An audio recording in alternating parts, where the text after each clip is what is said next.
నమస్కారం. నేను చందు. పట్టు విడుపులు అన్ని వేళలా గెలుపు గుర్రమెక్కి సవారి చేయడం అందరికీ సాధ్యపడదు. కాలం మనకు అనుకూలం కాని సమయంలో తలపెట్టిన పనులు ఎంతకీ పూర్తి కావు. ఒక్కొక్కసారి చాలా ఆలస్యం కూడా కావచ్చు. ఆ సమయంలో స్మిత ప్రజ్ఞ అవసరం అవుతుంది. అనుకున్నది సాధించే విషయంలో పట్టు విడుపులను ప్రదర్శించడం గొప్ప నేర్పరితనం. పట్టి విడుచుట కంటే పడి చచ్చుటే మేలు అన్నాడు వేమన. అందుచేత ఆ విడుపును తాత్కాలికం చేసి విజయానికి ఉపయోగపడే విధంగా మలుచుకోవాలి. పరాజయం పదే పదే పలకరిస్తున్నప్పుడు గతంలోని గెలుపు శాతం గురించి ఆలోచించి ప్రయోజనం లేదు. ఉరకలెత్తే ఉత్సాహానికి కొంత విరామం ఇవ్వాలి. ఆలోచనలో కానీ ఆచరణలో కానీ నాణ్యత కొరవడిందేమో తెలుసుకోవడానికి ఆత్మవిమర్శ చేసుకోవాలి. మనల్ని మనం తరచి చూసుకోవడం వల్ల బలహీనతలే కాదు, అంతర్గతంగా దాగి ఉన్న బలాలను మరొకసారి సమీక్ష చేసుకున్నట్లవుతుంది. ఏ రంగంలో అయినా ఆత్మవిమర్శ ప్రయోజనకారిగానే ఉంటుంది. అనుకున్న విజయాన్ని సాధించడంలో సమయం కీలక పాత్ర వహిస్తుంది. ఆశయ సాధనకు ప్రణాళిక రచించగానే అద్భుతాలు జరిగిపోవాలనుకోకూడదు. విత్తనం నుంచి అంకురించిన మొక్క వృక్షరూపాన్ని పొందే క్రమంలో మలమల మార్చే ఎండకు తల వంచి నిలుస్తుంది. ఏటి ఒడ్డున పెరిగే గరికపోచలు ప్రవాహ ఉధృతిలో ఉనికిని కాపాడుకోవడానికే ప్రాధాన్యమిస్తాయి. నీటి వాలుకు వీలుగా నిలిచి సమయానుకూలత లభించగానే సరైన క్రమంలో ఎదుగుతాయి. లక్ష్య సాధకుడు కూడా ఆ తత్వాన్ని వంట పట్టించుకోవాలి. పరాజయం ప్రవాహ ఉధృతిలా పెకిలించబోతున్నప్పుడు స్థిరంగా నిలిచేందుకు ప్రయత్నించాలి.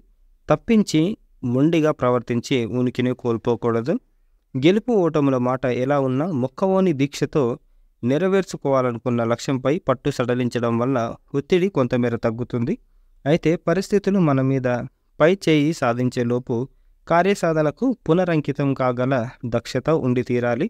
మనిషిని అత్యున్నత శిఖరాలకు చేర్చగలిగిన అతడి ఆలోచన సరళే ఒక్కొక్కసారి దారి తప్పి అధపాతాళానికి పడవేస్తుంది. విజయం సాధించగలనన్న అతి విశ్వాసం గెలుపుపై పట్టును కోల్పోయేలా చేస్తుంది. మరొకసారి విజయం సాధించగలనన్న అతి విశ్వాసం గెలుపుపై పట్టు కోల్పోయేలా చేస్తుంది. అంటే ఓవర్ కాన్ఫిడెన్స్ అనేది ఉండద్దు. ఆ వైఖరి క్రమంగా అపజయానికి చేరువవుతుంది. అది నిర్లక్ష్యానికి లభించిన ప్రతిఫలం. పట్టు విడుపులను ప్రదర్శించే నైజం అపజయాన్ని అంగీకరించడం కాదు, అలాగే పరాజయాన్ని చూసి వెనుకడుగు వేయడం కూడా కాదు. అది ఒక వ్యూహరచన.